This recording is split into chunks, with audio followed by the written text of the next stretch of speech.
12 anyos lang. Pero kung makaakyat ng nyog para manguha ng tuba, talaga namang buwis buhay. Nalulula ka ba sa mga nagtatayugang puno ng nyog? Ang taas nito, hindi iniinda ng batang itago natin sa pangalang Alan.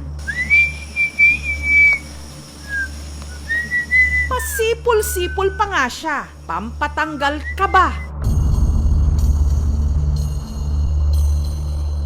Habang tinatawid ang mga palwa o sanga, buwis buhay na nangunguha ng tuba.